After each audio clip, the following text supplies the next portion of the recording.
t'as vraiment une jupe de pute. Oui, j'ai aussi le master, le permis de conduire. Ça fait chier le progrès, pas vrai?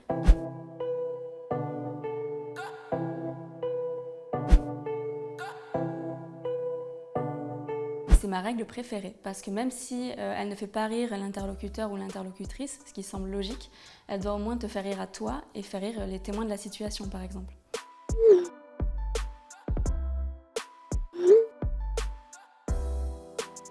L'humour, c'est toujours plus efficace pour décontenancer. C'est plus sympa de se moquer que d'agresser.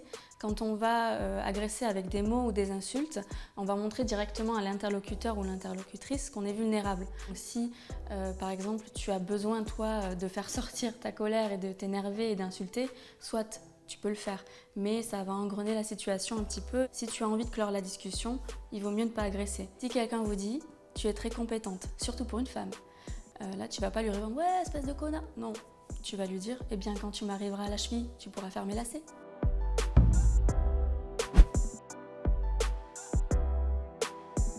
Et si on nous dit par exemple « oui, mais les femmes sont toutes » et qu'on répond « oui, mais les hommes sont tous », déjà, ça va pas être efficace du tout parce que ça donne l'impression qu'on est en classe de primaire et c'est plus le cas depuis bien longtemps. On accentue le sexisme et on ancre un peu plus le patriarcat quand on donne ce genre de réponse. Les caractéristiques, les compétences, les qualités ou même les défauts, c'est pas forcément à l'échelle d'un genre, donc homme ou femme, c'est à l'échelle des individus.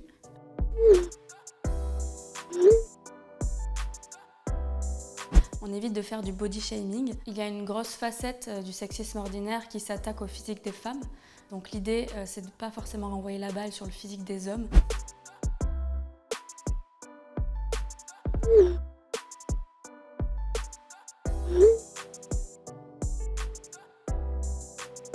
Ça, c'est une punchline qui a été issue du film Harry Potter et c'est une punchline d'Hermione Granger, par exemple. Prendre son inspiration dans les livres, dans les films, dans la culture populaire, dans ce qu'on aime regarder, ce qu'on aime entendre.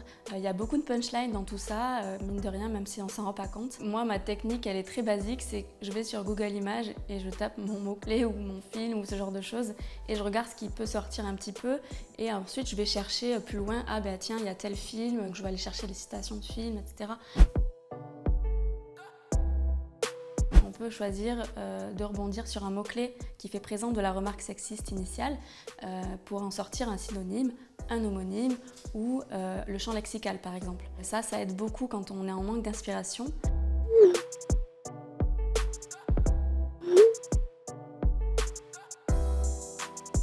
Les jeux de mots sont les meilleurs amis des punchlines. Parfois ça passe, parfois ça casse. Les meilleures punchlines, c'est celles qui sont effectivement retravaillées, pensées, écrites, gommées, réécrites. Ça veut dire bien prendre le temps. Prendre le temps, c'est quelque chose qu'on peut faire quand on n'est pas face à son interlocuteur ou son interlocutrice, parce qu'on ne va pas lui dire « attends 2 secondes, je vais réfléchir », mais ça permet de s'exercer en amont. C'est un peu le yoga de la punchline en fait. Il ne faut pas hésiter à essayer, à se tromper, à recommencer. C'est normal de se rater la première fois, moi je l'ai aussi fait, mais c'est en faisant qu'on apprend. Et comme ça, le jour, je n'espère pas, mais le jour où vous êtes confronté à une situation de ce genre, vous aurez les armes pour y riposter. Voilà, je ne l'ai pas, mais on peut mettre un emoji si vous voulez.